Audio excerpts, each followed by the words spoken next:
Good morning, everybody. Welcome to today's edition of Island Tea. Right here in Media SKN. I'm your host, Azem Bailey. Sometimes Kevon comes in and join me. But as always, Listen, Kevon, going through it, okay? yes, but as always, I have the one and only Jade Gwen Johnson. Jade, how you doing? I'm fine. Good morning, people. Oh, you look fresh today. What's going on? Like But sure, I think the little time away is doing wonders for your skin. for sure. Yeah. I like how you just hyping me up, but thank you. Yeah, but no, Maybe it's true. Maybe it's true. Maybe I got some callers that say all it does do is bash you. Oh, Joe? That's what they say. Well, so I got sometimes. But yeah, I'm fine. The only thing I hate is that for some reason a weird alarm keeps going off. Like It happened on the show the other day. Yeah, It keeps happening. They didn't figure out what that's all about yet. But no, let's just keep chipping. But it looks like our friends from Antigua are ready to link up with us. I'm shocked he just didn't cut in like a Spanish station, but I guess he just wanted to make sure. Yeah, well, guys, today is Friday, so you know what that means. Cross Caribbean link up with our friends in Antigua, and of course, we have some pretty cool friends from around the Caribbean joining in the conversation as well. So hopefully that's the case today. Jade, good morning. Good morning. Morning. Hi, how are you doing? So who we have, Azem and Jade? Yes. Okay. Yes, sir. All right. Okay. The tech is suggesting that from next week we need a countdown, so we know exactly when we are to link. Yeah, man. Oh, you mean like what I've been saying? Oh, I'm just okay. asking. I'm just asking. Right. Anyway, somebody wants to know, Jade, what you're having for breakfast. See, that's the Somebody problem. Right? They want to know. Well, they want to know a few other things too, but I'm just sticking to the breakfast part. They want to know what I'm having for breakfast? What you were having, because it looked as though you were consuming something just now. Yeah, can I see me eating? Yes, your camera was on. Your camera was Oh. on. I love it. Drinking. I love it. Yikes. And we saw a little choking going on, so I was wondering. Oh yeah, was seeing me. Wow. Thanks, Darren. You're Thank welcome. you And for- I'm chatting out your business.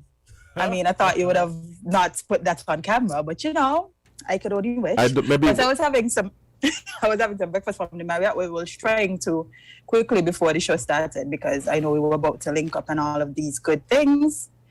But yeah, that's what's happening currently. Somebody's waiting in your room. Somebody's waiting to enter your room from St. Vincent. Azem, are they? Yeah. Let me see. Yeah. Okay. Yeah, somebody should be waiting. Okay. We're trying to see. Ladies and gentlemen, Yep. bear with us. Just admitted them. Mr. De Freitas, okay. Mr. Douglas De Freitas, are you there? All right, he's connecting via audio. So he's going to be joining us. And what I'll do, when everybody's on, I'll introduce everybody and sort of give a little bit of a bio for everyone. Hopefully it goes smoothly. But I see he's connecting via video. So yes, we're going to be connecting with St. Vincent and the Grenadines. Maybe I should just give the bio now. Douglas De Freitas, he was born way back in 1953. He's the CEO of BDS Nice Communications Incorporated, the owner and operator of Nice Radio. Okay, so he's going to be joining us. And along with him, hopefully, all things being equal, Kay Bacchus Baptiste, an attorney at law and social and political activist. She's the caretaker for the constituency of West St. George for the NDP, which of course is the opposition party. They're in St. Vincent and the Grenadines. And so she's going to be joining us momentarily as well. Oh. And also, yes. And Packed also, show. Yes, it is a packed show. That's why I decided to sort of keep the slate clear for the rest of at least our hour here in Antigua and Barbuda. Hopefully you all will be able to stay with us for... Oh no, we don't have, we're good. Okay. Adriana King, she's an educator who has so far given more than 9 years to teaching in the secondary school level. She was trained in Taiwan, where she earned a Master's of Arts in International Affairs and a Bachelor of Arts with honors in Literature in English and Communication Studies. She also holds a postgraduate diploma in education from the University of the West Indies. Ms. King is passionate about social justice and is active in her home country, St. Vincent and the Grenadines, where she is at the forefront of the movement to establish a just and fair society. She tries to educate the citizens and residents of their rights through social media. Amidst her busy life of teaching and social activism, she is also a mother of one beautiful and caring daughter. All right, so they're all going to be joining us momentarily. Let's see if we have, I do believe we have Miss Kay Bacchus Baptiste joining us on the line. We are seeing her. Hopefully she's seeing us and hearing us. Good morning. Yes, I am seeing you and I'm hearing you. Good morning. Morning. Okay, morning. Great. Good morning, everyone. All right. Morning, are you hearing me? Mr. DeFreitas. Okay, yes, we're hearing you now. Yes, thank you very much. So I think now we're just waiting for Adriana King to join us, who I'm told should be joining us momentarily. So you should see an Adriana King. And that's it for the party. We have a packed house this morning. Right. Just to let you know, Kay Baptiste and Douglas DeFreitas, our friends in St. Kitts, Win FM, Jade Johnson, and also Daly. I lose them. All right. I think you have to. All right. So everybody's hearing us? I was just hearing something. Maybe I should. I'm hearing you. I heard Kiss speaking in the background. I don't know. Okay. I can't. There's no way for me to mute my mic. I haven't seen it on my phone. Oh, you're not seeing it on your phone. Okay, well, No. you have to be careful where you are.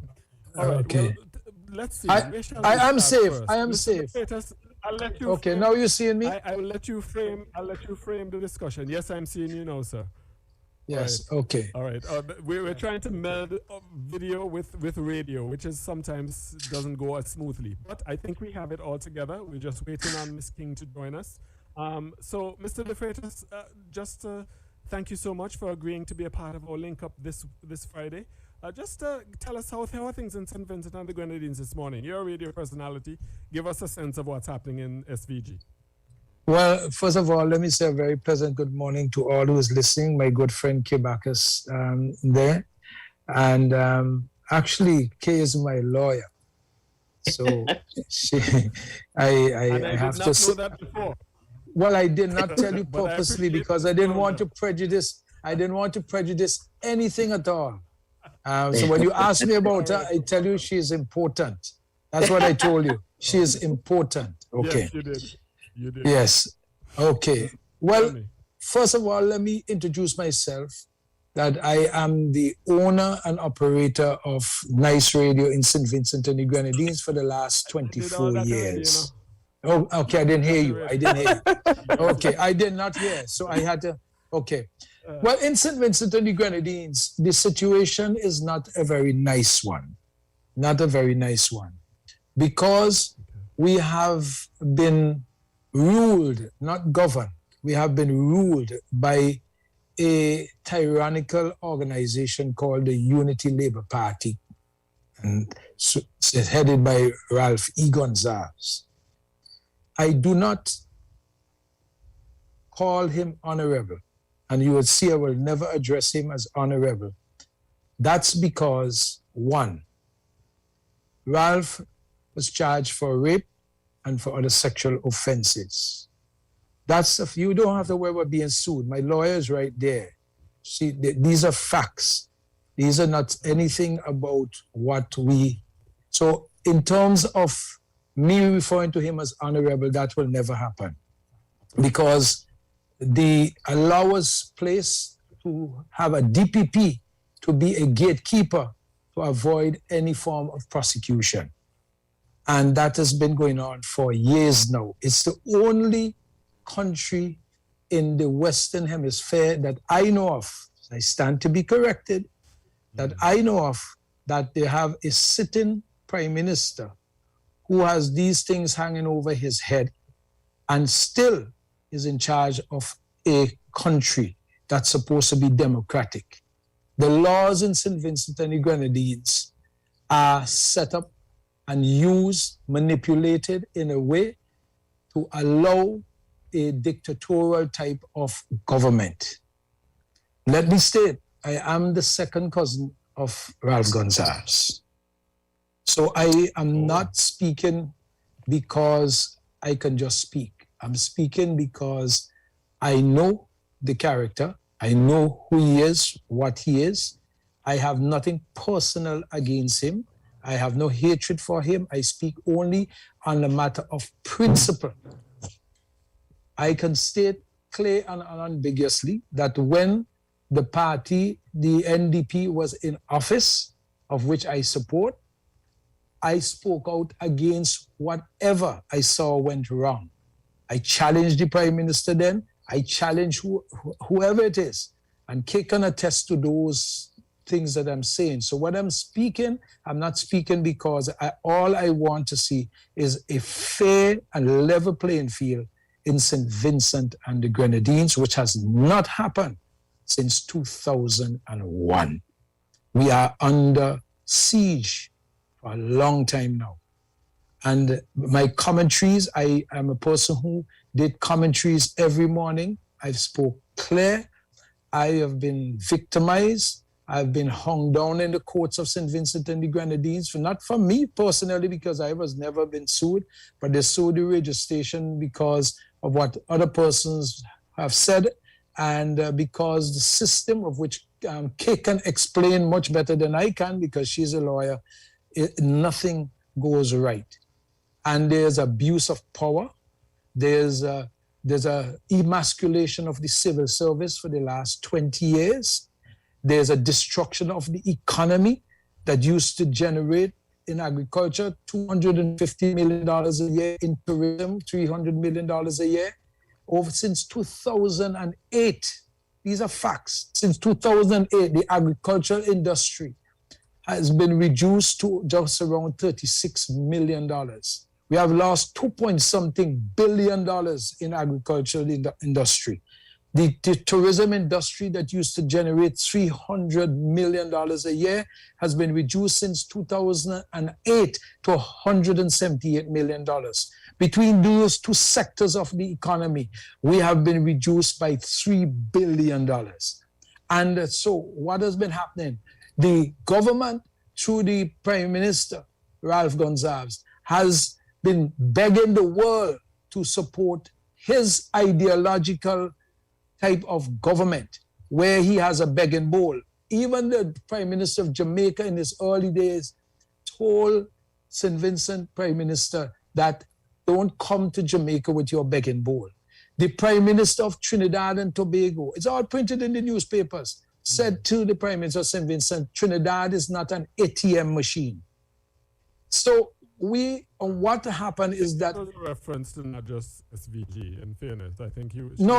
Yes, but I'm just... Okay. I think it was Kamala, and I think she was referring to CARICOM generally. I think so. If I'm not mistaken. That may be so, but she spoke specifically to St. Vincent and the Grenadines at one particular time. Okay. Now we have a... Okay. Yeah, don't forget we have your attorney on. I want to hear from your attorney. I will. I'm just saying. No, she's going to give you all the legal things. So, coming out of all of this, with the destruction of the productive sector and the destruction of the capacity of people to challenge the status quo because they become dependent on a handout mentality government, we have now become a place where persons are afraid to speak, because if you speak out, you are victimized and seriously victimized. So that's where we are now, what has led up to all the things that you have been seeing in the news. And it's a difficult situation because we are almost coming a police state in St. Vincent and the Grenadines. So that's where I will leave it for now. I will join into the balance of the conversation as we go along. All right, thank you so very much. And just before I invite my friends over in St. Kitts and Nevis to join, I do want to let everyone know that Adriana King, who I introduced, I gave a bit of the background bio earlier. She's joining us on the line. Just want to say good morning to you, Adriana. How are you doing this morning? You have to unmute, though, because we're not hearing you. All right. That's almost automatic now. When we have in a Zoom link, you have to tell the person to unmute. I'll tell you what, let's go with Kay Bacchus until we sort out Adriana. I think she's still connecting or having a challenge. So Miss Bacchus Baptiste, thank you so much for joining us. Much appreciated. Just to give us some legal, well, first of all, your perspective on what transpired, what was it, 2-3 weeks ago, which involved a a part of God's good earth coming into close contact with the head of the Prime Minister of St. Vincent and the Grenadines, Dr. Ralph Gonsalves. Well, good morning again to you all. Good morning. St. Vincent has been going through a spate of demonstrations and protests, mainly because of the failure of the justice system, the attack on the rule of law. And so the main opposition and certain other activist groups have been organizing a series of demonstrations. And they kept growing and growing until the one that we had on the 5th of August. This one was organized not only by the NDP, but also by the Public Service Union, the Teachers Union, the Police Union, nurses were in attendance, civil servants, etc., along with the general public, and as I said, other activists. So it was a massive demonstration. And the demonstration was going fairly peaceful, very robust, but peaceful, until about 5 o'clock in the afternoon, when Dr. Gonsalves decided that he had to return to Parliament. Parliament was in progress at the time. And he came in his entourage, his bulletproof car, and he drove through the protesters. Then he did a very strange thing. He got out of his car, sent the car ahead, and he decided to walk through protesters who were robustly demonstrating. To make a situation worse, he had scores of heavily armed policemen come through the crowd, trying to clear a pathway, hitting persons, pushing them back, using their shields so that Gonsalves can walk through. This is what I think angered the crowd even more. In fact, there was one gentleman who had his head busted by a police baton, and it took 3 stitches. That's another story by itself. Persons were actually assaulted even by the Commissioner of Police, because there's a client that I am now acting for who says that he was assaulted by the Commissioner of Police, pulled out of his van because his van was in the protest, because the minivans were also part of the protest. Okay. So Gonsalves decided to walk through this crowd, and someone threw missiles. There were missiles, sometimes most of them were like plastic bottles. Okay. And maybe 1 or 2 stones were thrown. We do not know what hit the Prime Minister, because it is alleged that it is a police baton that struck him. We do not know for sure what hit the Prime Minister. What we do know is that he was in fact hit, and that he had to go. Oh, there. I'm sorry. Am I still on? Yes. We're hearing you, but we're not seeing you. Yes. Okay, we're seeing you again. Okay. I was using my phone, so there's interference. Yeah. So he had to go to the hospital. It turned out, luckily, that his injury was very minor. But you would not believe it, listening to the release from Gonsalves and his party. It hardly broke the skin. It cannot even be qualified, really, technically, to say it is a wound. I can say that because I am defending the woman who they alleged threw the stone. So I was shared with the medical certificate and was really happy to learn that the injuries were minor, that there was minimal bleeding, and it was more or less like a bruise. And then when you see the actual injury, you can recognize that it was not a very serious injury, thank God. Other persons in the protest got far more serious injuries from the police. As I said, the gentleman whose head was busted with a baton, he had to go to the hospital. He took 3 stitches. There's another one who had a horse. His face was busted up. In fact, when I saw his photographs, I could not recognize him because of how badly his face was swollen from the wound that he got from police. And other persons also. There's another client who claimed that his chest was hurting him even the day after from the assault he got from the Commissioner of Police. Incidentally, I am the attorney for these people. That's why I can say what was alleged to me. There are other persons who were attacked that I am not dealing with. Okay. So following that, the police decided to raid the homes of about 12 NDP and supporters and activists who were involved who were actually at the demonstration. And they came, I think they came to Dougie's house too. They circled his house. Apparently, they did not actually go into his house on that occasion. That's you, Dougie? Yes. Yes, that Dougie. Yes. But I would ask Kid just to pause 1 minute to let you to hear this.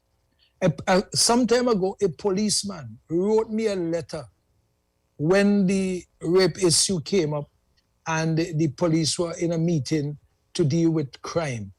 And the police was disturbed that nothing crime was done but to really deal with the issue he wrote me this letter. 19 policemen showed up 5 o'clock in the morning, surrounded my place like if it was a battle zone, and entered my premises to search for this letter. So that gives you an indication of the overreach of how the police are. Now, if the Commissioner of Police wanted a copy of the letter, it's a simple matter of just calling me and saying, because all of them know me, and saying, Dougie, this police write a letter, could we have a copy of the letter? I may have hid the name of the person, but I want to give him the extent of the letter, give him the letter, and not give him the person.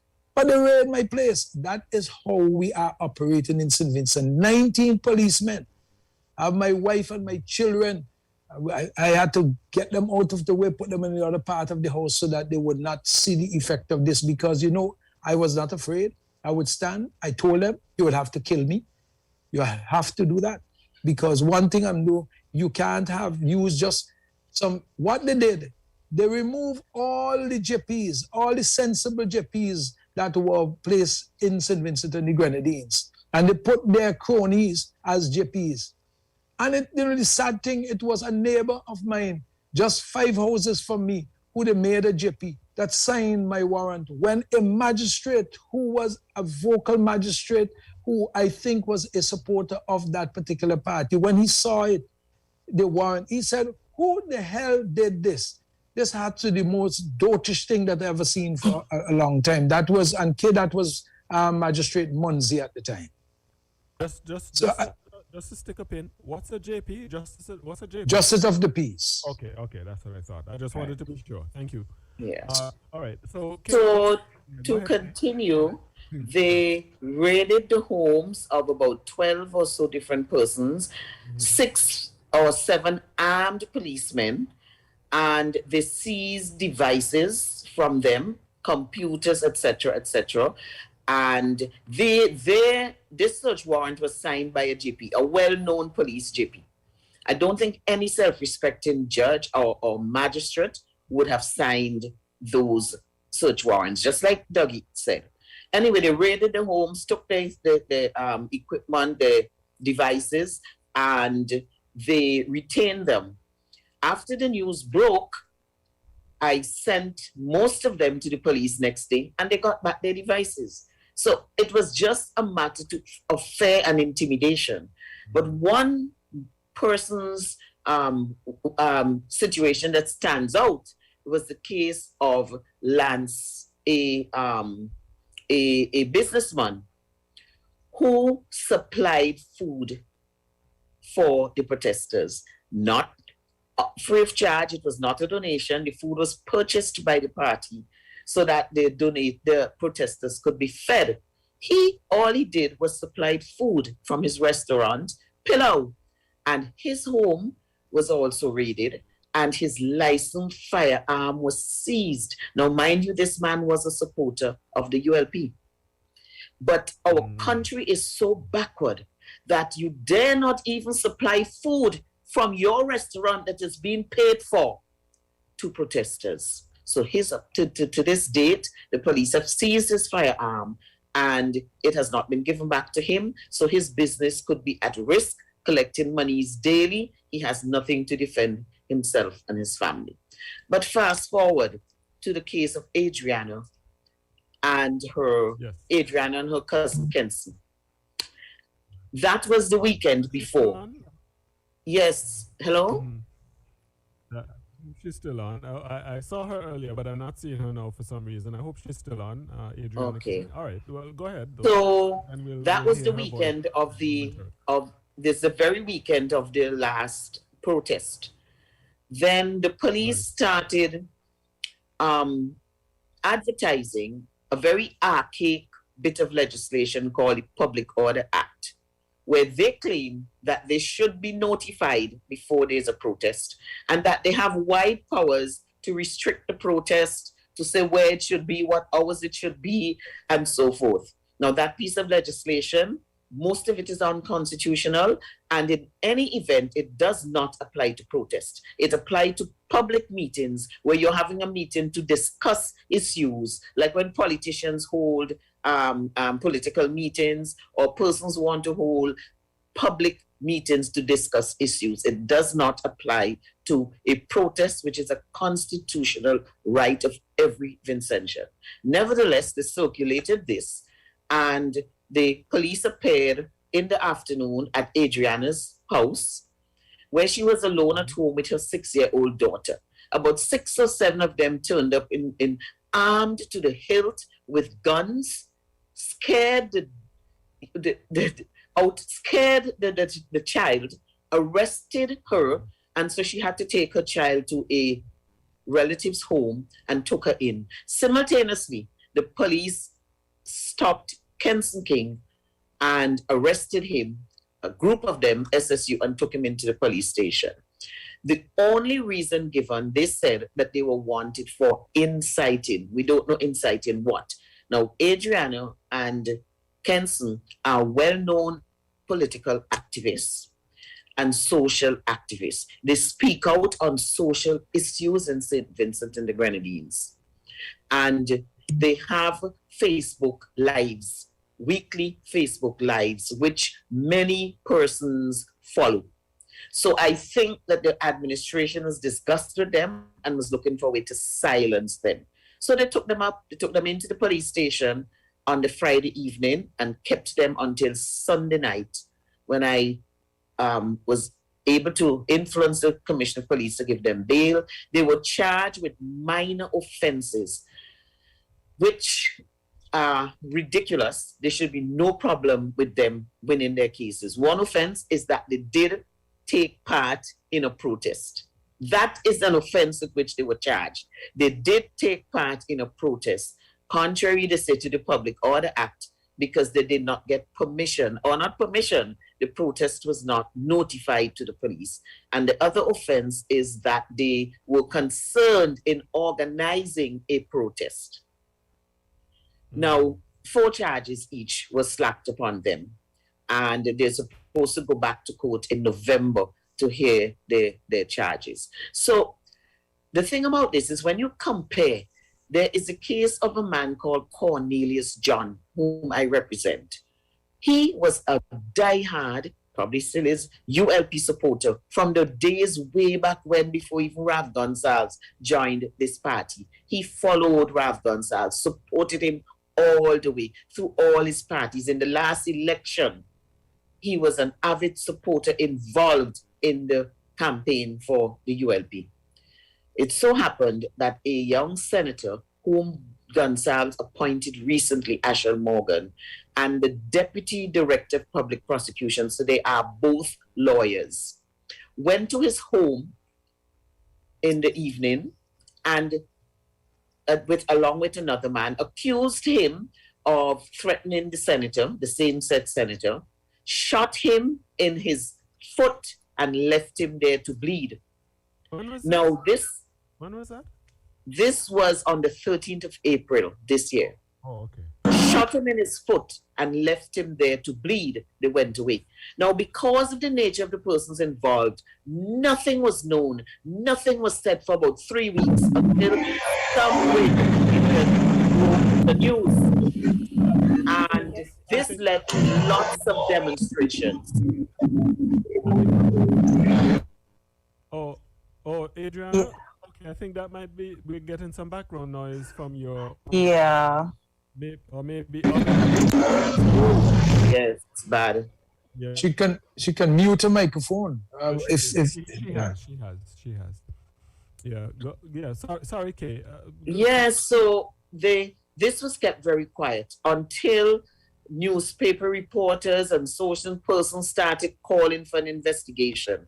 The names were withheld.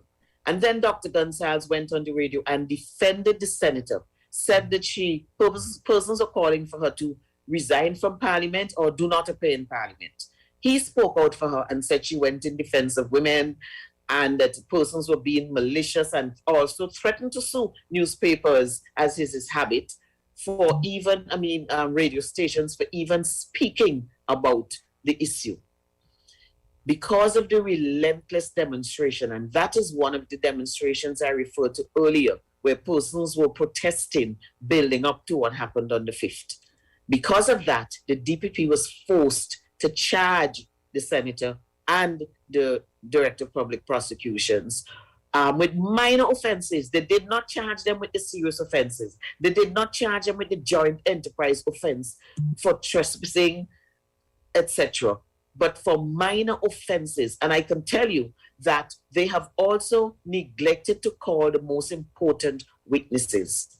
The witnesses who can show what happened, that there was no cutlass, because they were claiming that Mr. John attacked them with a cutlass and that's why he had to shoot him. No cutlass was on the scene. Our director of public prosecution has not given any witness statements for all the persons who turned up on the scene right after, including policemen, the person who took up the bullet, the person who took photographs, the auxiliary police who searched, looked at the premises, banded Mr. John's leg, and recognized that there was no weapon, no cutlass at all on the scene. These persons are not being called. The third individual who went on the scene with them and trespassed with them, he has not been charged, but he is going to be called as a witness who would give evidence which would most likely lead to their acquittal. I say this to show you the atmosphere that St. Vincent is in, the poor administration of justice. Kareem Nelson, who is the name, the DPP, still has his firearm license, apparently. And it was also alleged that the senator pushed a gun in Cornelius John's face and threatened to shoot him. She does not have a firearm license. No squad of policemen turned up to her house to look for a license and firearms, as they did with the NDP personnel the weekend before. No gun was taken away from Kareem, as they took away the gun of Lance, as I told you, Oliver, the businessman. So there are definitely two faces to the administration of justice in St. Vincent and the Grenadines. One for diehard ULP supporters and another one for the rest. It is an untenable situation and we have been fighting it. They are trying now to suppress protests by using an archaic 1951 bit of legislation passed way before our Constitution, which enshrined the right to protest, the right to associate and express yourself. So that is, in a nutshell, currently the position in St. Vincent and the Grenadines. All right, that's quite a nutshell. Let's see if we have Adriana. Adriana, you there? Okay, the appears as though Adriana had to drop out. I think she might have been experiencing some difficulties. But Jade, and who else? Azem, you there? Anyone have a question for Ms. Bacchus Baptiste or Mr. Douglas De Freitas? Yes. And just listening to the accounts of what's been happening, it's almost mind-boggling to hear that some of these situations have been occurring, and we're here in St. Kitts and we're looking on, and we see the protests, we see the videos, we see the pictures, and it almost seems like things have spiraled out of control, and this is now giving some context as to why people may be so agitated, so upset, so willing to go into the streets and protest.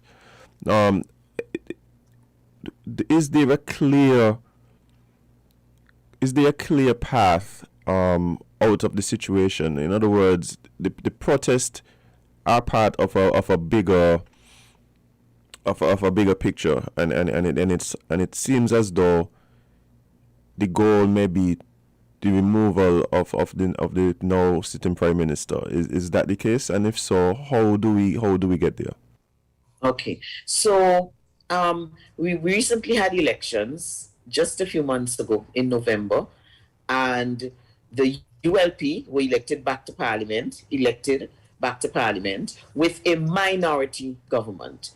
The majority of the persons voted for the NDP. Okay. I was just going to say, for the benefit of those who are not on Zoom, I just wanted to let them know that you had air quotations when you said they yes.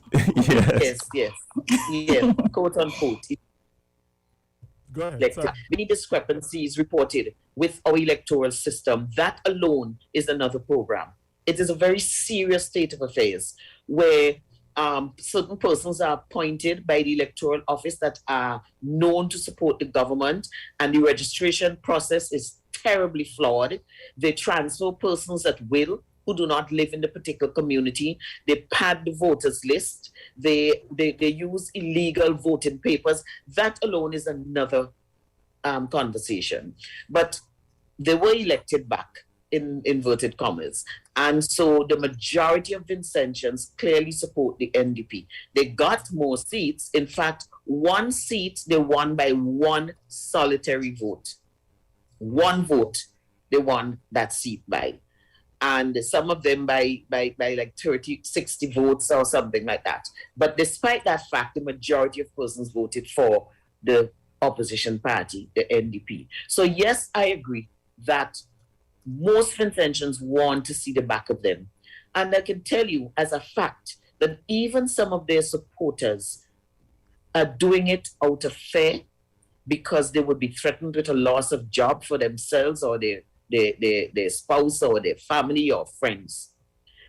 The Gonsalves government has been ruling St. Vincent by fear and intimidation, as can be seen by the fact that they have sued the same Dougie the Freitas we have here, maybe about 6 or so times, sued his radio station. The professed aim was to close his radio station because he speaks out.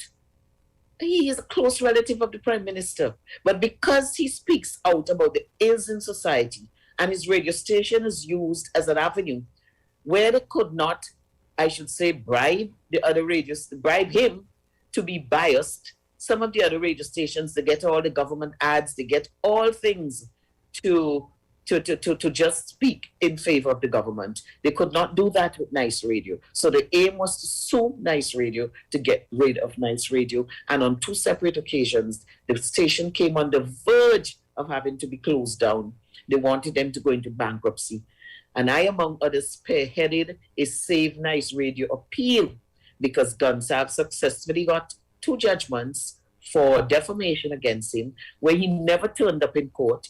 Gonsalves never turned up in court. The court awarded him the judgment on the ground that the defense was insubstantial. So he never turned up in court. He never gave evidence. And he almost closed down. As Dougie told you, I am his lawyer. And we had to get a Save Nice Radio appeal where members of the public, I remember one old lady struggling up the stairs because I live, my office is in an upstairs building, and she struggled and came up there to give me $1 to put towards the appeal. To this day, that moved me. The lady could hardly walk, but she said, I cannot allow the one independent radio station in St. Vincent to close. And she could only give $1, but she came upstairs to give that $1. Persons gave $5, $3, $1,000, $5,000, depending on what they could give to save the Nice Radio. Without that, that would have been the end of radio democracy, more or less, in St. Vincent. Since then, there are 1 or 2 other radio stations that are a bit bolder, that have been following the Nice Radio and speaking out some more. But they get the brunt of the Prime Minister's attack, called and insulted, called all sorts of names. So we recognize that, and I say we because I am a member of the NDP, the opposition party. I ran for the Western George constituency in the last election. So I am a caretaker for that constituency, but we recognize that the state of St. Vincent is so bad that the only aim could be to have fresh elections, leading to fresh elections, but of course in a democratic way, as Gonsalves did. He brought the tenure of the last NDP to an end by demonstrating in the streets, blocking the roads. Things that were not necessarily legal were done. And he brought on board civil organizations, etc., blocked the road, closed down the country, and more or less forced the then Prime Minister, Sir James Mitchell, to resign. James Mitchell thought, well, okay, if the majority of the people seem to want this party, I will resign, and he did within 2.5 years of his administration. This is how the Gonsalves government came into power. Now he is saying that the persons don't have a right to go in the road and protest. If you block a road, or if you protest too robustly, the police will come and search your house and intimidate you and try to shut you up. May I give some background go ahead, on something else? Because you see, it's important to understand why we reach here. Kay could give you the current things. But I am saying to you, what has happened in St. Vincent? Anybody that does anything that is totally illegal, criminal, and they support the Unity Labour Party, nothing happens. In the Ministry of Agriculture, there are cases where you had things that happen that warrant the dismissal of persons in that in the Ministry of Agriculture. What they did? The person got a slap on the wrist. I can't, for time's sake, give you the full details of all of this. In the Ministry of Health. The Registrar of the High Court. Yes, the Registrar of the High Court. In the Ministry of Health, a similar situation. In the licensing department that is controlled by the Ministry of Finance, you had about 4 cases of people stealing. And when they were building the Argyle International Airport, $190 million, $90,000, sorry, not million, $190,000 went missing with respect to cost of materials and so forth and whatnot. Nothing was ever done. And some of the vexing things is that you have a present, the guy who won one seat, won 1 vote and a discrepancy of 32 votes. Some time ago, a few years ago, discharged a firearm in close proximity to the then representative and parliamentary representative for the NDP. Nothing was done on that matter. Then you had the Prime Minister's press secretary, who was responding to an activist, Brian Alexander, for an NDP side, speaking on an issue, made a threat that said if he was on the mainland and he had his gun, he would kill Brian Alexander. These are facts, these are not the joke. Those things were defended by the very same Prime Minister. So, but if anyone who supports or appears to or are even neutral, but they're not certain where they stand, say anything or do anything, man, you get the hammer coming down on you. So that's why it's a boiling pot, It's things that have been happening that I have been speaking to for 21 years now, speaking to these issues daily, on a daily basis. And I sent you some samples of how I do my commentaries. Yes, I understand. Believe it or not, we are almost out of time. Jade, do you have a question? Do you like to ask? Well, I was just wondering, hearing all of these issues and all of the things that have happened, how do you guys plan to move forward? How do you guys plan to deal with all these issues that you seem to face by the government? Like, what's the plan going forward? Well, that actually is a plan for the party itself and all these activists.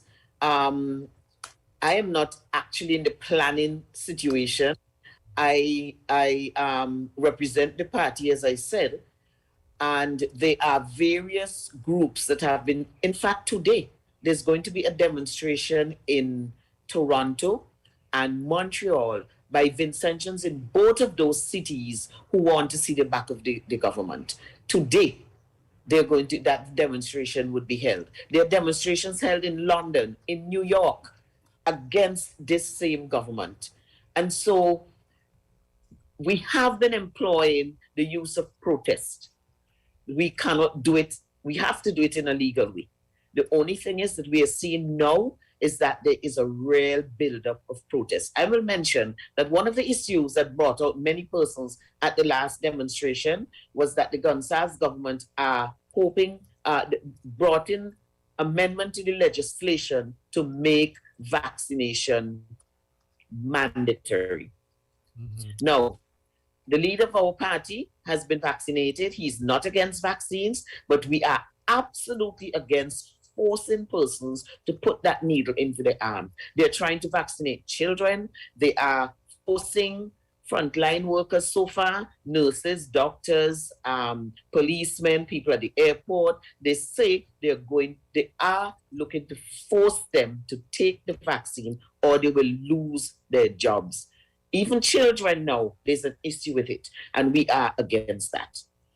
Persons should not be forced to take a vaccine. They have amended the legislation so that even if your doctors say that you should not have the vaccine because you have certain underlying conditions, the CMO, who has been towing the Gonzalez line, has the final say as to whether or not your doctor is correct. She can invade your right to medical privacy and send you to a doctor of her choice or two, and then she will make the decision. This cannot be allowed. All right. Adriana, are you hearing us now? We were trying to link with you earlier, but we seem to have had some audio difficulty or some issue connecting with you. Can you hear us, Adriana? See, I don't know. She seems to be having a challenge. I'm not sure what it is, but we're actually out of time. Oh dear. Adriana is not hearing us. I can see her, but she doesn't seem to be able to hear me because she's not even responding. So we're going to have to do this again. But listen, the listeners are speaking very loudly.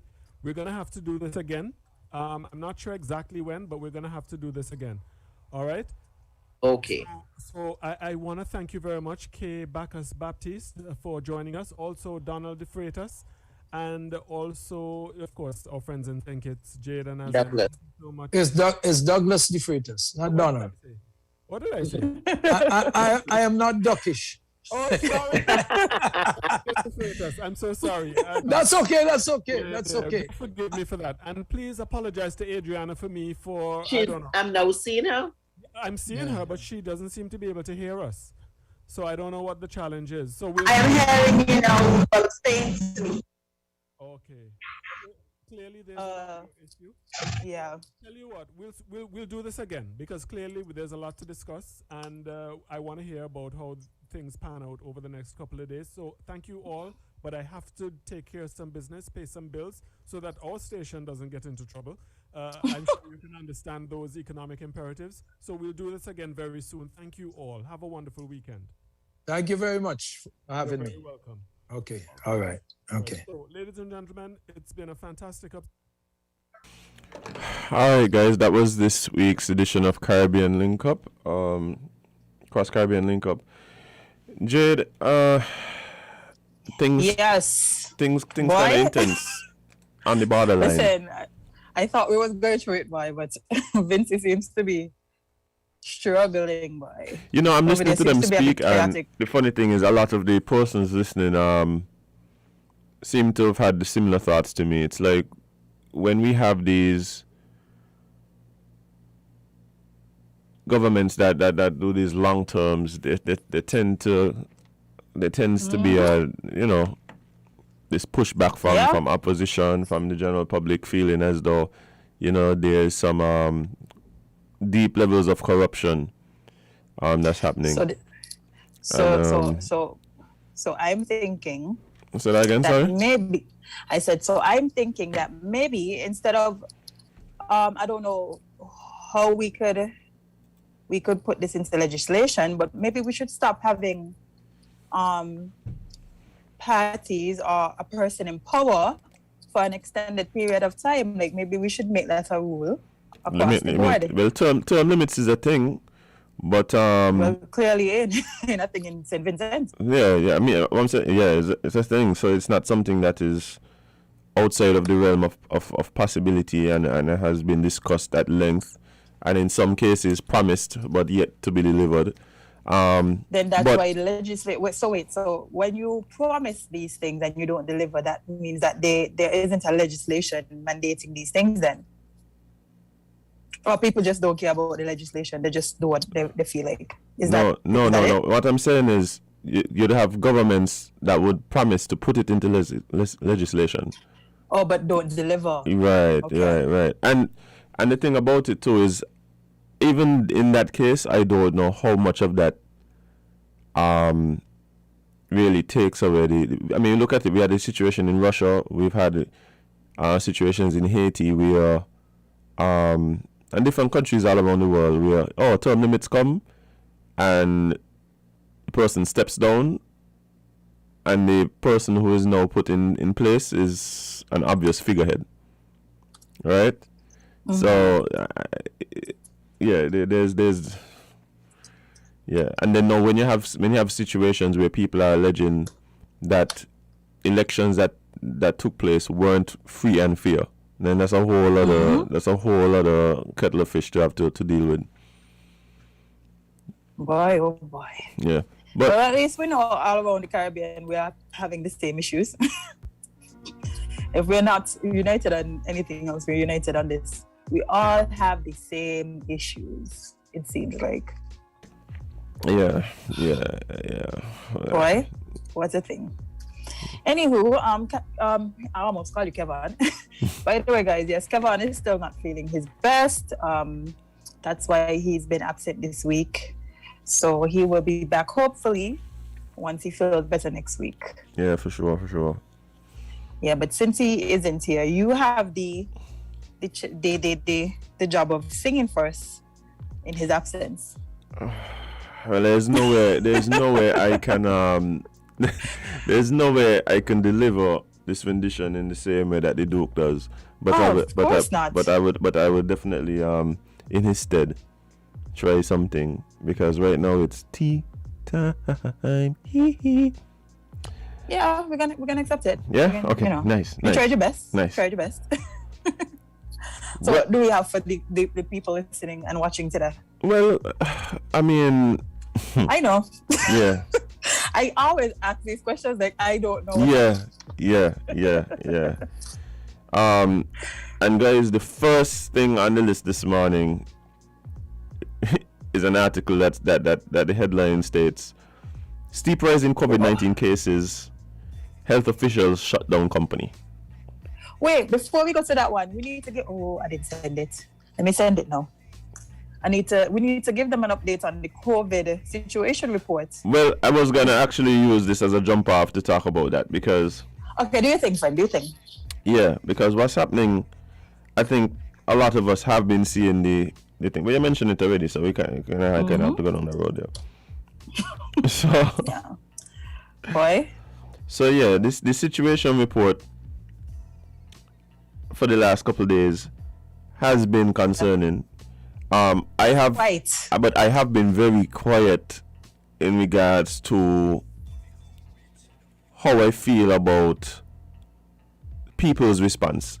It is always so interesting to me how people's responses change over time, right? I remember when we had the first incidents of community spread a few months ago, people were saying once we had the first case, we need to shut it down. Just shut down one time and cut it. And that was a failure on the government's part to not act immediately. Since then, we've had increases in cases, then we had decreases in cases, after the lockdown. Yep. And here we are seeing an obvious rise in cases again. And it's almost like mum's the word.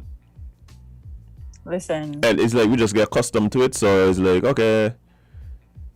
You know what's so funny? I heard two. Well, I've been hearing two like little rumors. Well, not rumors, conspiracy theories, right?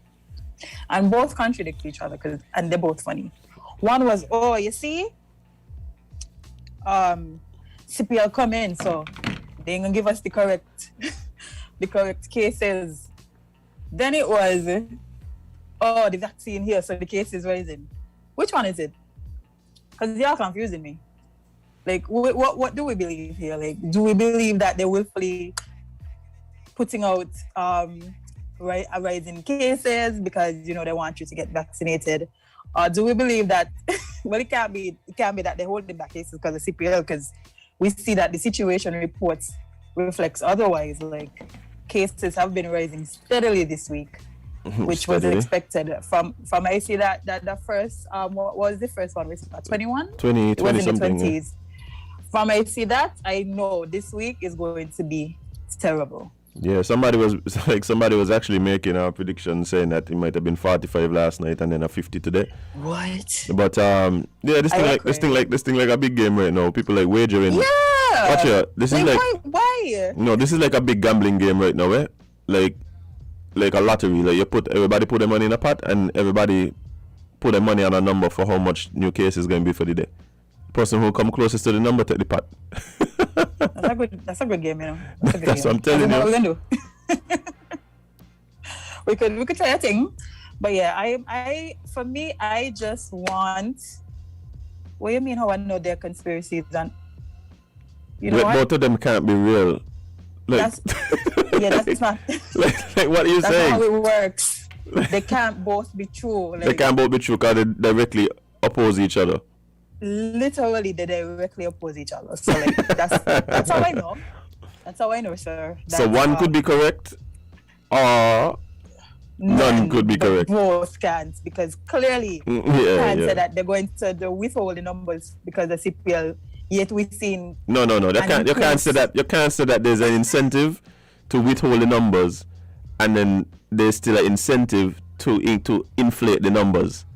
Yeah, that don't make sense. Like both of them are both theories are saying that there's some falsehood to the numbers, but one saying that the incentive is to kite up, and one is saying the incentive is to kite down. So both of them can't be right. Can be true. Yeah, one of them got to yeah.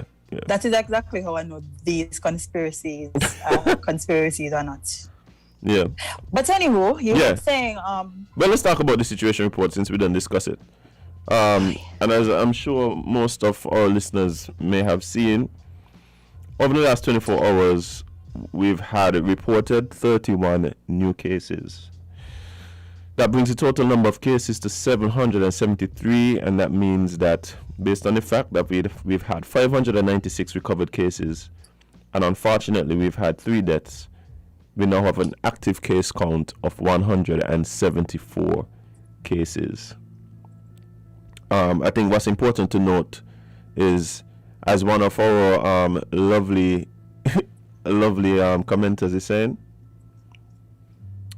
I want to give the exact quote, and so give me a second, guys, as I pull it up, because I think this adequately describes the situation that's happening. So the quote is, so the Rona is now running around like a naked, greasy skin child, both in St. Kitts and in and Nice Nevis. I think that adequately describes. The cocker, what are the greasy man? No. A naked, greasy child. Wait, sorry, naked, greasy skin child. Yeah. Oh, okay. So not the greasy man, just a child who got into put to their parents' grease. Yes. Okay. Yes. Vaseline. Vaseline is most likely the grease in question. But probably that's something that's important to note. The fact that we don't see an increase in cases in Nevis as well. So I'm going to read a comment and tell me if you agree. Mm-hmm. It says the government has failed to tell us the reason why we are having this spread, and we are. I give credit to Premier Mac Brantley for telling the people. Okay. Guys, they are hiding a lot of the info. Daycare center outbreak, step outbreak, health center outbreak, sustainable outbreak, Skellig outbreak. How many are young people infected? No, to me that kind of contradicts itself because Mac Brantley is a part of the government, but okay. Trying to get what you're attempting to say. Azem, any thoughts? Ash troops is not a thought. No, it is an expression of the thought. Oh. It might be vague, but it's definitely an expression. But no, I think that is it.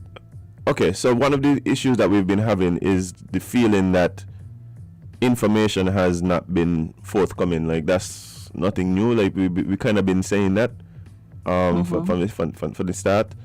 And I do believe that there's been effort to at least give out more information. So, for instance, when you have the reports by the CMO, or there's this lady that sometimes comes and does it when the CMO is unavailable, or just taking a well-deserved break. They do speak about hotspots and do kind of just. But it basically goes by parish. They bring up the little infographic with the country and where most of the cases are and stuff like that. I think this commenter is asking for more specifics in relation to the particular either companies or institutions that have been seeing the rise. The issue with that a lot of times is where do we draw the line with just giving out people's information like that. Transparency? No, not even transparency. For instance, I know there's some like I had this argument with somebody the other day. They're talking about how the job sent out a communique saying that this person tested positive for COVID and they don't think they should have said the person name and all of that kind of stuff and whatever. Now my thing is, how are we supposed to contact trace if we know the contact? Exactly. But it's still a ticklish situation because we saw with the case that I think that's a different situation though. I think that's a different situation. You think so? Yeah. In other words, I do believe that the difference is this. I think that most people felt, let me not say most people, but the people who were, let's say, being mean or bullying in some way, the case 46 or whatever number it was, felt as though it was a obvious lack of judgment on the person's part. We're generally if people get if people get corona, you don't really blame them. Like it's kind of like it's around so the difference is in the thing. Now I listening to looking at these comments and it's just like I don't know. This is why we can't reach anywhere. Like there's such a difference in opinion of how we're supposed to handle this. What is necessary? What is the right course of action? Like, and for instance, right now we hear people talking about, okay, so guys, the situation we're seeing now is reminiscent of what we had a few months ago, right? At that point, there were people who were calling and saying, why haven't we shut down? Why haven't we stopped movement? The virus only moves with people. If we are trying to stop the proliferation of the virus, we need to lock down. Even during that time, you had people talking about the fact that we shouldn't lock down. Even now on the live, people are saying, but that's what I'm getting to. That's what I'm getting to. So the people who at that time were saying that we shouldn't lock down, and then as well, there were people who were saying, well, okay, we got locked down this time, but we shouldn't lock down again. And it's like where do you go? Like where do you go? That's the thing. And imagine, right? We are just two people three usually on a show that gives ideas and opinions, and it's like because we do this every day, like we have some thoughts or insight into certain things. And the real answer is there is no real answer. There is no real way to do it because it's not something that you could just get up and eliminate, or it would have been eliminated before. If Corona was so easy to get rid of, if there was like a sure plan, if you do this, you're going to get rid of Corona. I'm pretty sure majority of the world would have already done it. So when people are always talking, you don't think majority of the world would have done it? No. As a matter of fact, we've discussed the fact that has not been the case. We have discussed the fact. We think that if we stop moving, that we will, But that's not, you're right. That's not going to happen because even Leicester, right? We completely get rid of Corona out of St. Kitts, right? By locking down or whatever we do to get rid of it, right? We still have flights. We still have cruise passengers eventually again who will be coming. Like there will always be some sort of travel, so there will be some sort of movement. But so I don't think. Okay, so this is the thing, right? A lot of people harken back to the 9 months we had without any community spread. Mm-hmm. Right? And so the question was, how was that possible? Right? Mm-hmm. And what did we do different between those 9 months? And the proposition was, hey, we locked down, got rid of the cases in the community.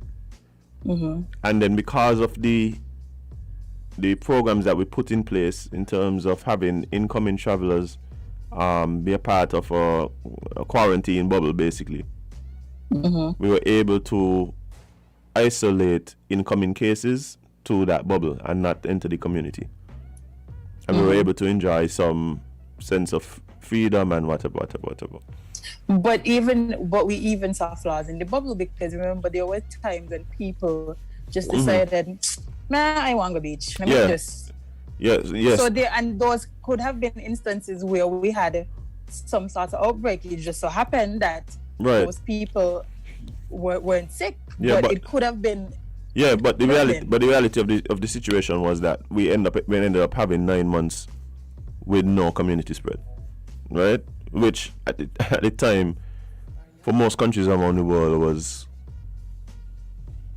very rare. Yeah, very rare, right? Mm-hmm. So the question that you're faced with now is that have people gotten to the point where they no longer want to see a situation where we don't have Corona in the community? Like they don't mind. It's almost like you don't mind. If they don't mind that we have Corona in the community, you mean? Right. But and again, but that's been the sentiment long time. Remember, people have been saying like we just have to live with it. It could just be there. Like we can't do anything. You just have to either wear your mask, get vaccinated, wash your hands. But we just have to live with it because it's not going to leave. I've been hearing people say these things for months. Yeah, and I think that's across the board. No matter where you stand on certain topics, whether it's vaccination or unvaccinated, I think you're getting that sentiment from people across the board. So, I mean, it's interesting, and it's always interesting to see where people stand and the logic behind it, or their focus and their priorities, right? So there are people who you could tell have a real focus on economics and economics and businesses being able to survive and things like that, and they speak from that perspective. There's people who have there's a real, so in other words, and to me it's all fear based, and that is the thing that is very frustrating for me, listening to the arguments and having the conversations. It's all fear-based. It's fear of not being able to survive economically, not being able to get money to feed your family, pay your bills, etc. Businesses closing down. It's fear of having the virus run rampant, overtake our healthcare system, people getting sick, you getting like sick, your family, you getting sick, and that kind of thing. It's fear of doing what it's just fear of the unknown in terms of like what the vaccine do, what it don't do, what the virus will do, what it don't do, and a lot of it is fear based. And like I always say, look, what is it that we want to see? Like what we want to see. What is the end goal? Not only the end goal, but can we visualize the society that we're aiming towards, right? What do we want it to look like? And then make the decisions that get us there, whether in a phased approach or whatever. And be willing to deal to deal with the consequences of the decisions that we need to make to get there. Like I don't think people willing to deal with the consequences. But there will be, whether you're willing to deal with it or not, there will be. Because again, this is something newish that we're dealing with because it's been here for a year and a half. But people been saying that they want to see the rates of which people vaccinated get corona. And I think the officials put out a statement. Well, I'm not sure because, the website is one of them that we discuss all the time. But it says that yes, some people who are vaccinated are getting corona, which I don't know why people are shocked. Say that again, sorry, say that again. I said that I saw some stats from a website, which is a Sacred Space website, which has been linked to the government, that they put out some stats on which vaccinated people are getting corona.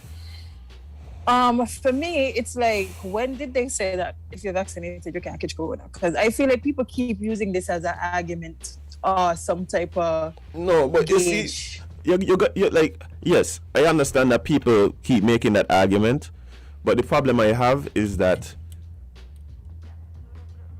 officials as well have been spouting, not saying that, if you take the vaccine you won't get corona, but also saying that corona is the only way out of the pandemic. You mean that the vaccination? The vaccination, is the only way out of the pandemic. So what's happening is it is the only way out of the pandemic is if everybody is vaccinated, which is never going to happen. So So that's what I'm saying. I think on both ends. I've never understood that. I think on both ends the rhetoric is just like is not really fully fact based. Mm-hmm. Right? And so it's like it becomes frustrating because it's like,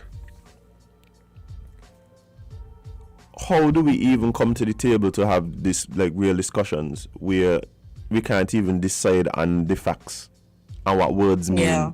And but I think a lot of us need to understand, well, with what you're saying that is super correct, but I think a lot of us have to understand that things constantly change.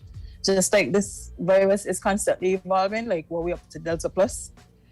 I think people have to understand that science and facts and information change.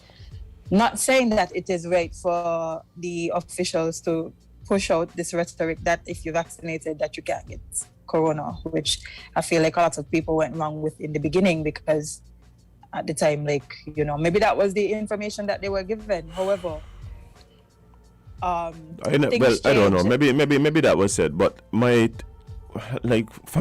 time the vaccines got here and we had them in the studio. Mm-hmm.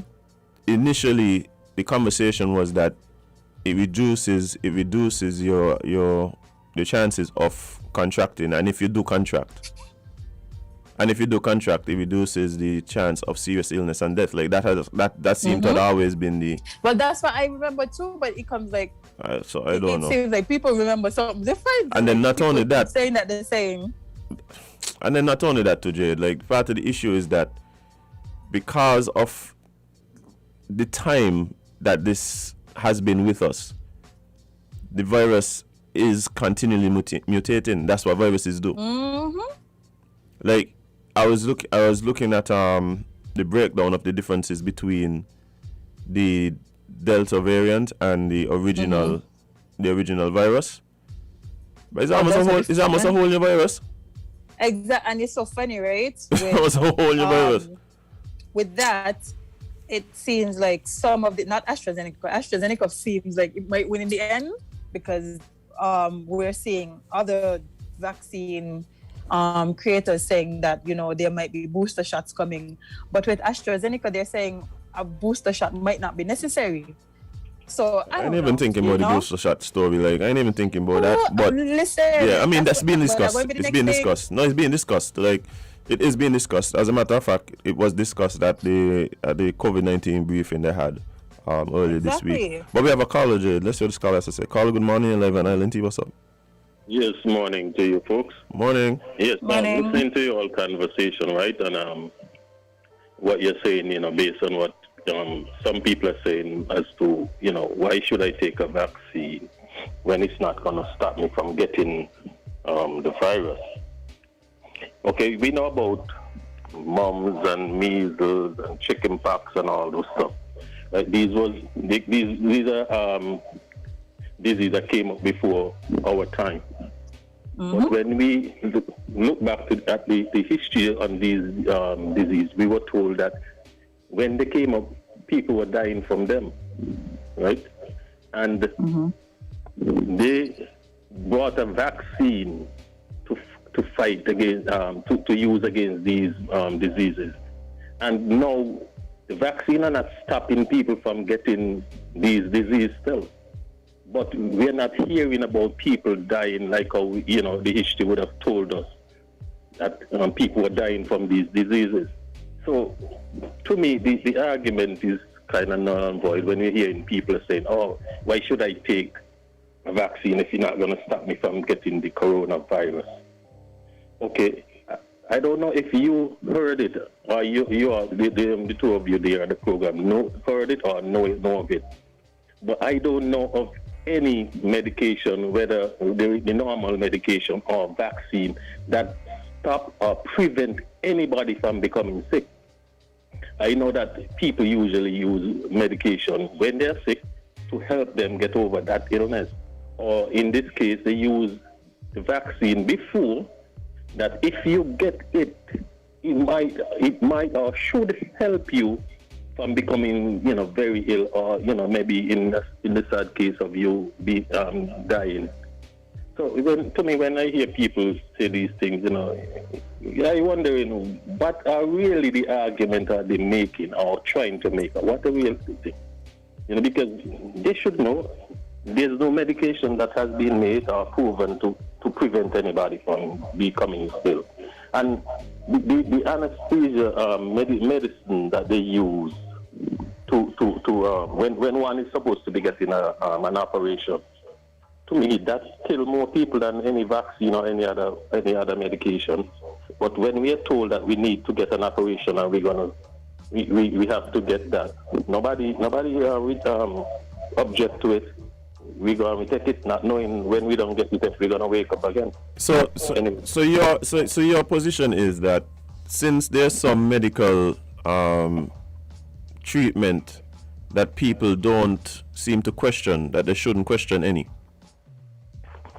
Well, not so much in the case that they shouldn't question any, because, you know, there could be false medication out there, right? So, but so I don't.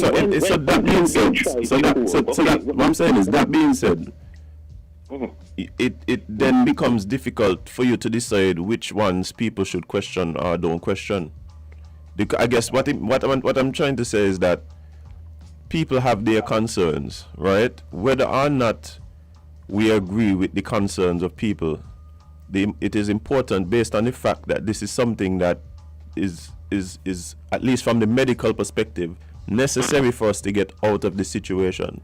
Those concerns need and should be addressed directly, right? It's not enough to just tell people, well, because you just take vitamin C, or because you just take Fensic or whatever, that, well, why now you're questioning taking the vaccine? Or you take the smallpox vaccine, so why now question this vaccine? Like, people have their questions. I think it's important for us to recognize that, not dismiss them, and then address them.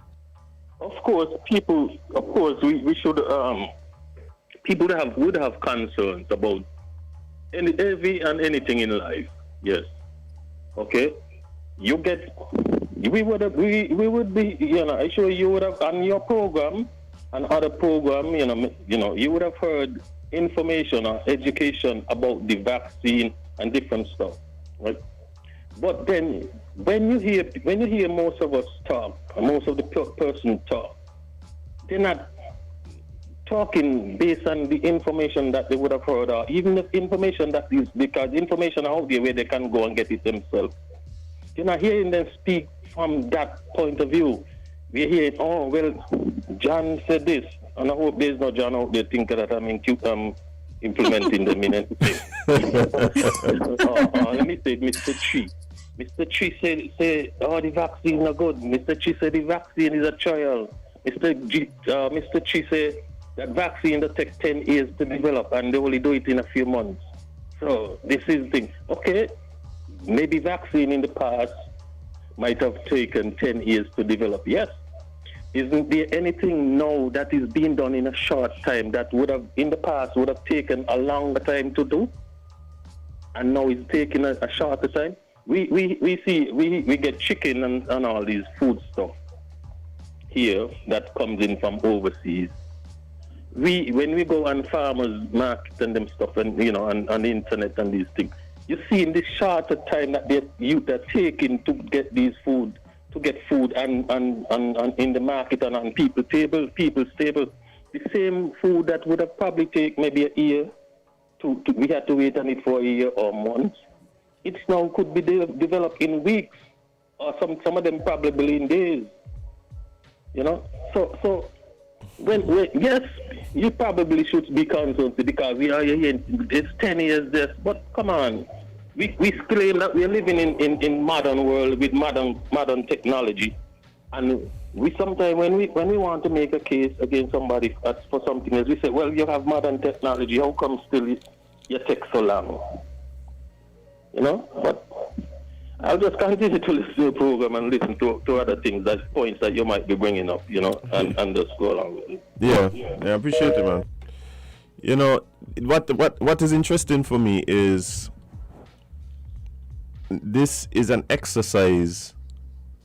This whole corona thing, this whole pandemic thing, is an exercise in how statistics really could be used to just mean anything. Yeah. Like this. But okay.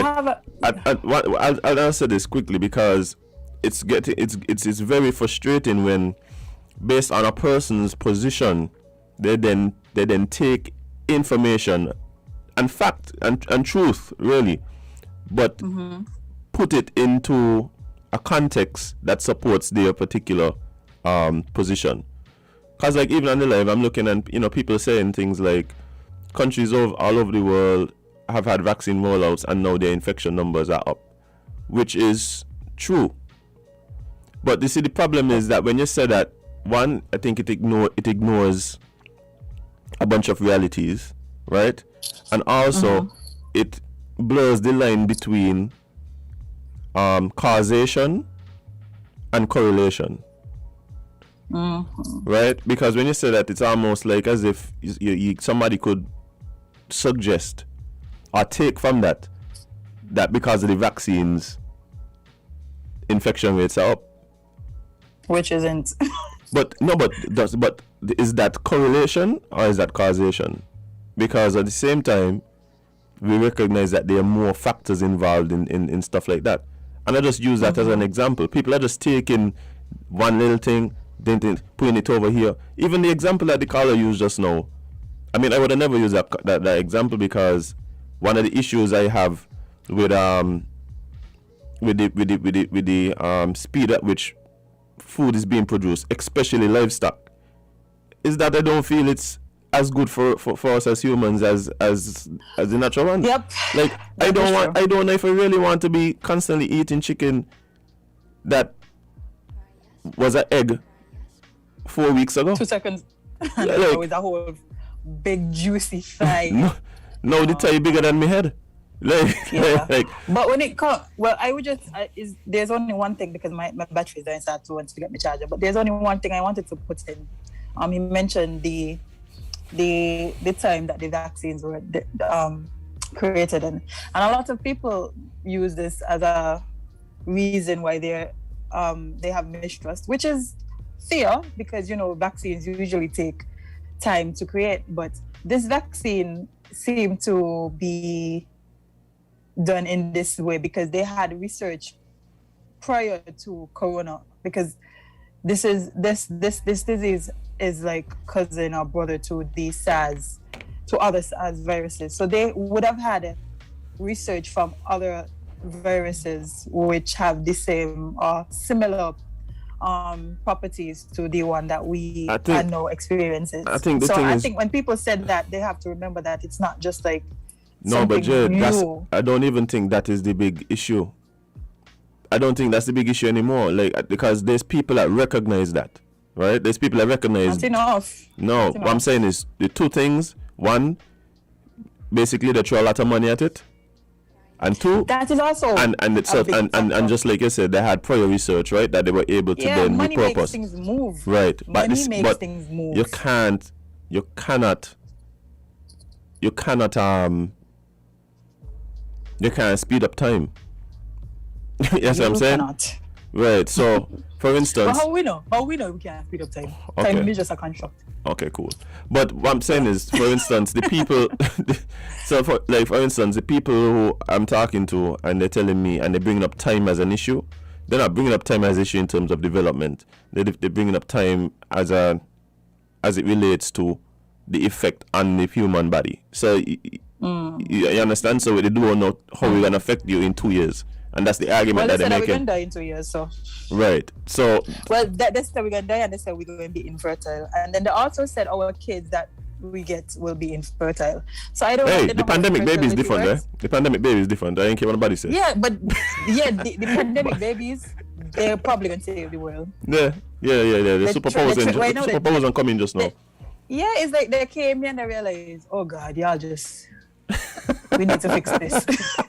We need to fix this because if we don't fix it, then we're gonna have a world to live in. So they're kind of forcing these babies to develop faster. I saw a baby who was 4 months old, literally like shimmy out of a car seat, like right down to the floor. Jade, I think you're going about your business.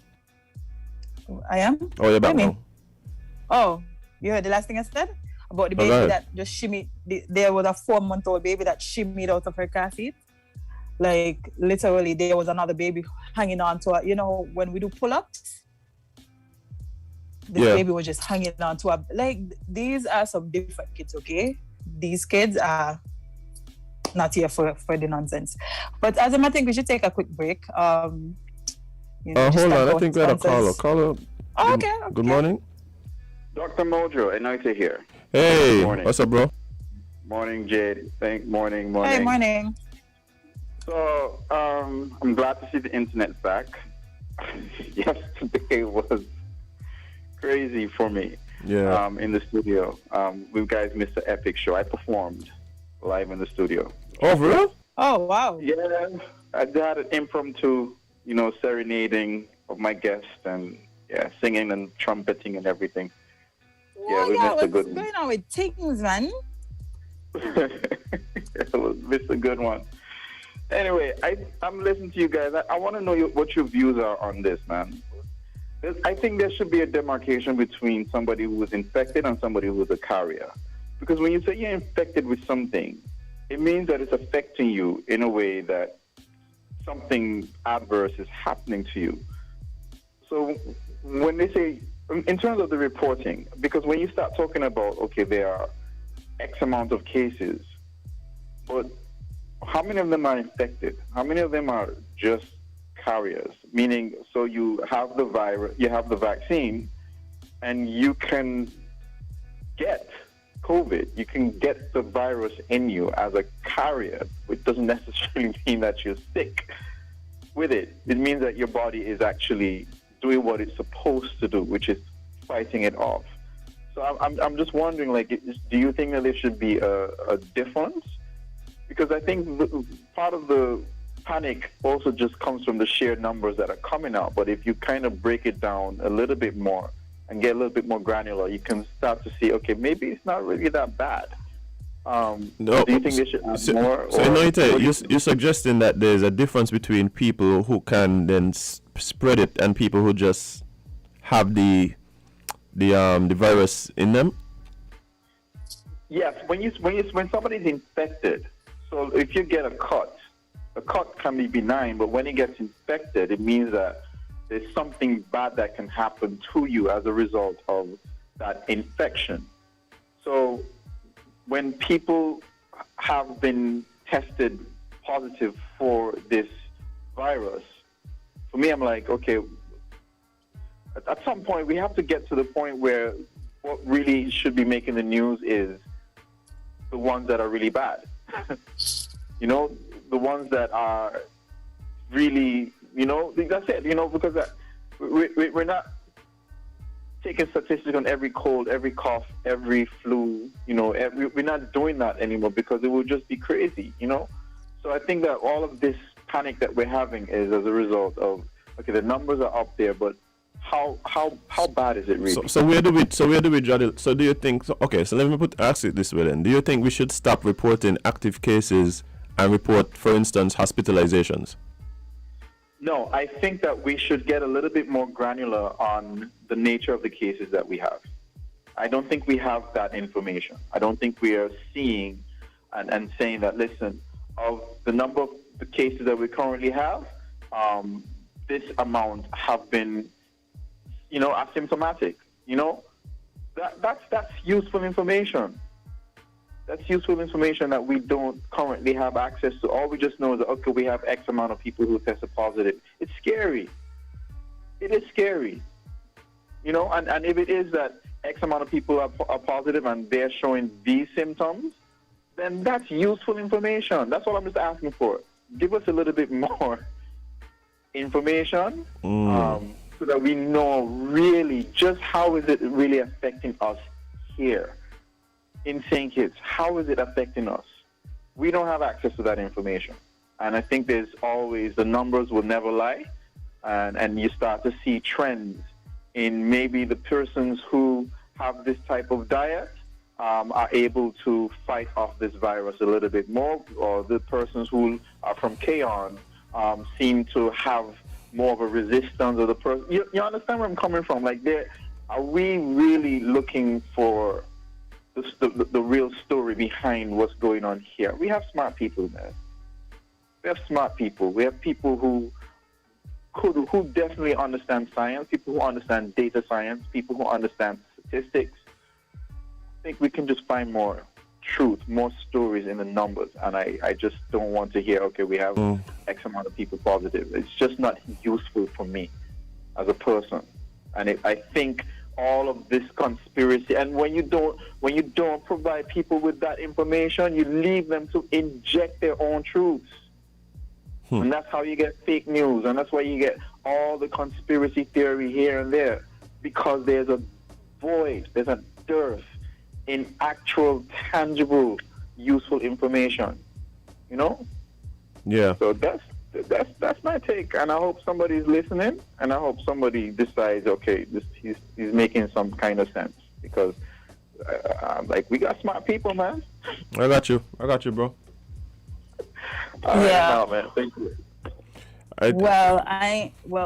Sorry. So one of our listeners, which happens to work at a hospital, who is also my auntie, she's saying every carrier could spread the virus. But that was my point. That was my question. Yeah. As far as I know. If there's a difference. No, I don't think there's a difference. But at the same time, I think his bigger point has value in terms of recognizing trends and traits based on not only who who's positive, but also what other factors are affecting one, how they deal with it, and that kind of thing. But the problem is, as I've been saying here almost every day, the information that we do have, then we're not even using it. Yeah. I read out. What I'm saying is, I read out the correlation between hospitalizations, people who have serious illness, and body mass, just body mass. Yes. And obesity. Yes. And I don't think people are paying attention to that side. It's more than just you get sick and you may survive or you may not survive. Like it depends on your body makeup a lot of the time. Like people don't care. If you are somebody who does not take care of themselves at all, you know you're obese, your body mass index is way off the chart. If you get sick, you have a higher possibility of dying than someone who actually eats right, exercises. Not saying they have the perfect diet, but diet plays a big role in this. Like, and I don't know why that is not being pushed in the way that it should, because that is information that everybody needs to know. That is my whole point, and I keep saying, yes, it's getting to a point now where I hear them say, "Oh, take your vitamins, and whatever." But for me, it's more than just take your vitamins. No, they'll say like, eat healthy or whatever. But to me, there needs to be a real push in terms of getting the. Okay, let's talk about Sinkits. There needs to be a real push in getting the nation healthier. Like, and it can't just be these educational programs. It has to be things that are pushed in policy, right? Mm-hmm. There's been suggestions about how do we do that. Yes, education must play a part, but it must be more than that. It must be more than that. Health and wellness is literally trying to do this, but I feel like they're not getting the attention that they deserve, because every month they come here and they talk about why it is important for you to live a healthier life. But that's only one show on Island Tea per month. But again, they're doing other things, and it's like they're not being heard. And I think that we're so reactive in this country instead of proactive. But we're not even reacting. That's the thing what saddens me. Like, we're not even reacting. We're not even reacting. Like, we're not even reacting. It's just, okay, this is what I want and whatever, and continue along your journey. And one of the things that I'm seeing that is very concerning to me is the fact that people up to this point still believe that it can't happen to them. People, right. And I can tell you something. I'm going to go out on a limb here, and again, it's an assumption. But this is based just on my observation and hearing people talk and that kind of thing. People do not believe, even when they are identified as a contact of somebody who is positive, that they have the virus. Mm-hmm. People don't believe. I'll get back to that. People don't believe that they will get the virus, right? Or even when they're sick, it is COVID. Even when they're sick, that it's COVID. I'll give you an example, right? There are people who are right now, because of contact tracing, have to stay home. Some of them, they know they were in contact with the person in the office who had it. They ain't gonna do a test. Maybe they're scared. But a lot of them. But even if you're scared, you should take the necessary precautions. Be scared at home in a room. No, but the thing about it too, Jade. Don't be scared and then go work and be like, man, I find like, I didn't know the whole company shut down or your whole family is sick because you decided that you're not going to social distance or wear a mask in your home, knowing that there's a possibility that you are sick, will get sick, and can expose your family to death. But this is the thing, Jade. That's the reality. Like, people just believe that they just ain't gonna get it, and that's driving a lot of the positions of people who talking. That is really the underlying thing. There's people who believe that they ain't gonna get it, and so things don't really apply to them. And then there's people who believe that they're gonna get it, and so they operate based in fear. And so it's just like, so okay. For instance, there's people who when they get in this swab up their nose. They ain't got it, man. They ain't got it. And so they operate that way, because if that's your belief, you operate based on your beliefs. So you're gonna go home. You're gonna say, instead of going home from by the hospital, you're gonna go by the supermarket. You're gonna buy the bar and thing. You're gonna check your partner here on your way home. You do all these kind of things, even though you just come from a COVID test. And then your jobs, you're supposed to be home. From your job tell you, take off the day until your results come back. When your results come back, then we move from there. But people up and down, people ain't here. But I just saying that to say, because of that mentality is why people aren't changing the diet. People aren't changing the lifestyle. People ain't going and just get up an hour earlier in the morning and decide to go for a little walk, or go out in the yard and do some squats. Like nothing. People like we are an obese nation, from grannies to aunties to kids to dads. Like, we are an obese nation, Azem, and it's like they fail to realize that this is a big factor in whether or not you can survive this disease. Like, we've read stories on the show where a whole, like, brothers and sisters died, same household, and all of them were terribly obese. And that is a factor in if you survive or not. And people fail to remember this. And I don't understand it. Because my thing is this, right? When we're talking about preventing serious illness and death, like, in the same breath we mention the vaccine, we need to mention people's lifestyle choices. In the same breath. If the goal because the goal ain't really to stop this and do that, and no, the goal is to protect and save life, right? If that is the case, then we need to mention all these contributing factors that we have the power to affect. We could affect whether or not we're active. We could affect whether or not we're gonna lose weight. We could affect whether, you understand where I'm coming from? Literally, if there's nothing else we could control, it is our health. And yes, I know people can argue, oh, it's so hard to eat healthy. Okay, besides eating healthy, it's not hard to go outside and walk. It is not hard to do some jumping jacks. No, but Jade, it is not hard to buy a skipping rope. It is not hard Jade, to do those other things. A lot of times when people say it's hard to eat healthy and so, right? I tell them, I say, look, if you were to manage what you take up and put in your mouth, right? You would recognize that it ain't, like, even if you can't get perfect in terms of, oh, I'm going vegan or something, like, no, me talking about that. I just talking about avoiding the cake, avoiding the soda, and drinking water. Like, the small changes. We can enjoy, like, a cupcake now and again, but if you have a cupcake every day, no, but Jade, if you're 40 pounds over what your suggested weight should be, like, you shouldn't be having cupcakes at all. Don't tell me about you having one cupcake. That's true.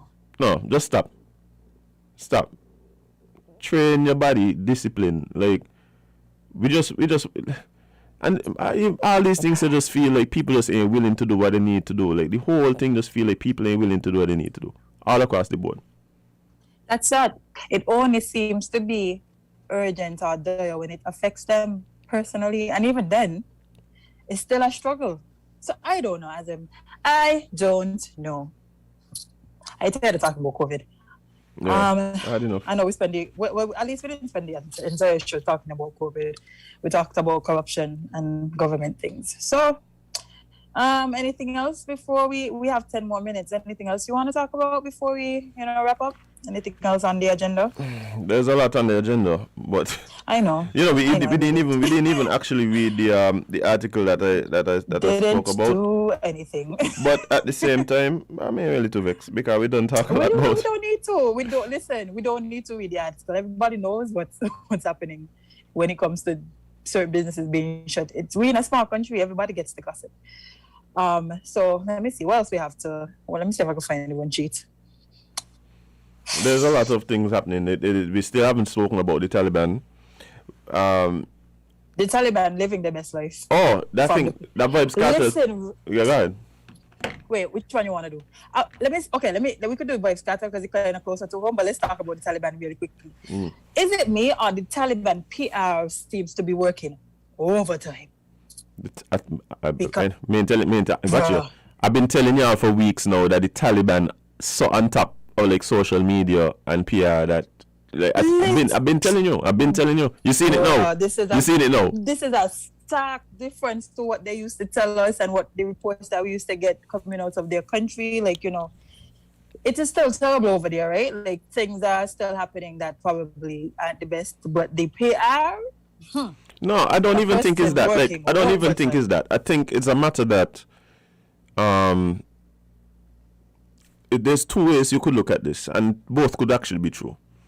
It could be a matter that they're learning that they're going to have to make some compromises, some places, in order to just cement themselves back into power, right?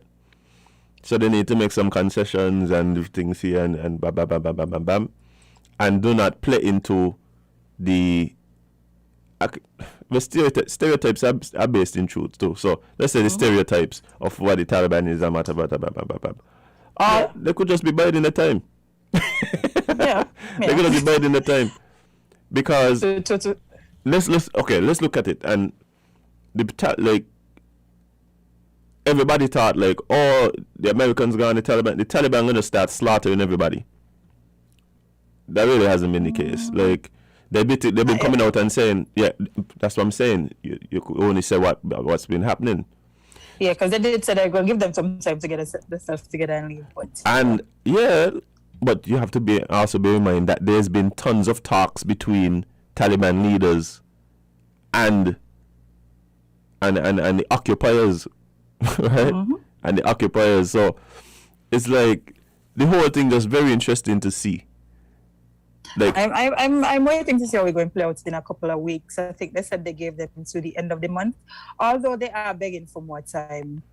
What happened is Biden said that they're trying to get everybody out by the end of the month, but if they need more time, then the Taliban actually told them hey, we in trouble now, yeah. Do whatever I gotta do what I gotta do. That's why we get out. The Taliban literally said we ain't fighting now, we don't win. They said the US soldiers, they tell the US soldiers you're free to evacuate who you got to evacuate, get them out, we ain't care, who want to go, let them go, that kind of way. Because at the end of that, that's what I want to see, what will happen when the time period comes and passes.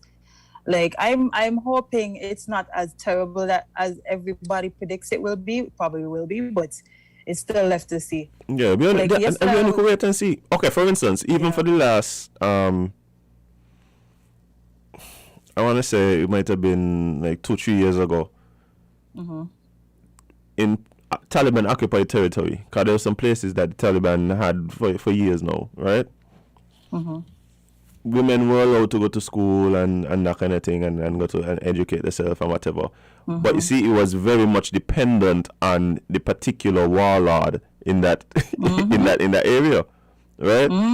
So it depends on which general. If you get a jiggy general, then it might not be too bad. It might not be as. I'm more worried for the women who live over there, because it seems now that they are taking back some of the things put in place. Yesterday, I was talking to one of my co-workers, one of the people on the team that I work for, and they were telling me that when the cricket team, they had a female cricket team, and they removed all the rights and stipends and all the money that they would have had, and the things that they need to fuel the team, they removed all. So now they don't know what to do. They just don't know what to do. I was watching a video where a mom had to make the decision to hand her baby over to soldiers, so the baby at least could have gotten out of Afghanistan, and it seems like she has to stay. But just thinking about these choices that people have to make on a daily basis, as in we never have to think about these things. We never have to think about literally making the choice to send our baby, and I'm talking fresh baby, and this ain't even like a toddler, this is a fresh baby. Imagine you have to make the choice of separating yourself from your child, just hoping that your child makes it to a place and has a better life. And even on that side, to me, right, I am a bit worried. I don't know. I'm a bit worried about the other side, because it's all well and good to escape this country, right? But what happens when you reach America? Because and watching, just been watching the history of how America treats immigrants, right? And I feel like people from Afghanistan is going to have an uphill battle because of the way that they have been sort of, what's that word? Characterized by American people. I don't know how it's going to work when they get to America. Like we saw with the concentration camps that they had when they were saying that, they're going to allegedly deport people back to their countries and all these things, how they were held. Now, if you have thousands and thousands of Afghan refugees coming into your country at one time, like what is I've yet to hear what they're going to, what they plan to do with the people that are coming in. I mean, it's refugees, and the truth is a lot of them probably going to end up in European countries. But okay. But I mean, the truth about it is that this brings up a bigger discussion for me in terms of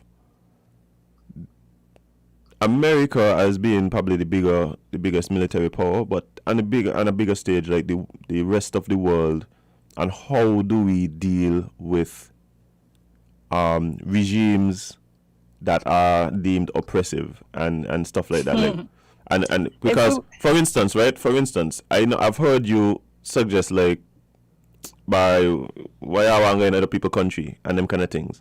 So my question is there a point at which we can, like, you believe that is necessary, and if it is necessary by who? That's a good question. To go and people country, like, when is it necessary for you as a country with more assets? Not even just assets. Like this is the thing, right? But that's the only reason they would, because like you can, it's not like it wouldn't make sense for a country that doesn't have the resources to decide that they're going to just, No. What I'm saying is the world, and the world. So there's something happening in a country, right? Mm-hmm. Where, and again, talking about all these situations where our government may use some type of atrocity to justify them going in, when really and truly what they want is to rape and pillage and get access to the resources of that country. I'm talking about the question is, should countries just mind their own business, or is there a point at which countries need to intervene? Do you believe that there's a point at which countries need to intervene, or countries should just pretty much mind their own business and let people handle their own affairs? That's a hard question to answer, because... But why is it hard? Because yes and no. Because, okay, for me, right, sometimes I feel like some of these countries, they take these opportunities when they say other countries need actual help. Okay, pause right there. So you're saying that there's situations where countries... So your answer is yes. Your answer is countries should intervene. Yes. Okay, but... When it's absolute, like, it has to be, like, absolutely necessary. So that's what I'm asking you now. I'm asking you what deems a situation absolutely necessary in your mind? I can never say mass murder and chaos, because that's literally around the world. Well, I don't know. I don't know. For you, what do you think that there's situations where countries should intervene? Yes. When? I believe when there is obvious human rights violation, especially in the case of the mass loss of life. So once you have an oppressive regime that is resulting in mass loss of life. So for instance, there's situations where you have genocides happening and whatever. So but the reason I ask that now is, if we are going to say that, how are we all just sitting and allowing North Korea to just be North Korea? We sit on a lot of countries. But North Korea in particular, I think, is the...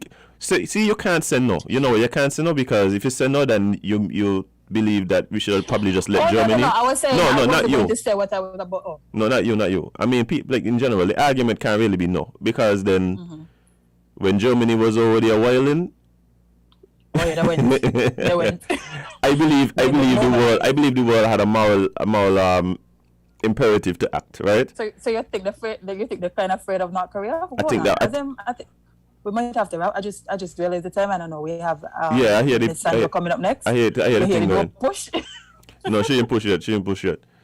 But what I'm saying is, as it stands now, North Korea is probably the best example we have of authoritarianism and an oppressive regime, right? But nobody watching that there, Nobody watching that there. I mean, if they're watching it or not, I just feel like I feel like they know that in order for you to be able to battle a country, usually these countries don't have the resources? The type of, yes. But North Korea is different, But I don't even think it's a matter of not. I don't think the reason the world has not stepped in North Korea is because of North Korea. I believe it's because of China. Oh. I believe it's because of China. I feel like, Azem, this is a conversation we have to continue. Yeah. Like, this is something, I mean, we have a lot to talk about. But I can tell you something, right? I was not surprised about this at all. I met a guy back in 2006 who had been fighting in Afghanistan at that point for 3 years. And he told me, he said, "Boss, watch out. It don't matter who. As soon as we leave Afghanistan, the Taliban," his words were literally, "They're going to come streaming out of the hills." Well, and they did, so he was correct on that. I mean, but Jade, we have to wrap up. Don't forget to thank our sponsors as soon as we wrap, because we've been banging them out all morning. But guys, we'll be back on Monday. God spare our lives and internet, because technology has just been doing whatever you want at this point. So we just want to thank you for spending whatever week we had with us. You guys seem to always want to hear from us and always check in with us, so thank you. Azem, anything you want to tell our good fans? Well, right now is just to let them know that you can't be everybody's cup of tea, because you is not a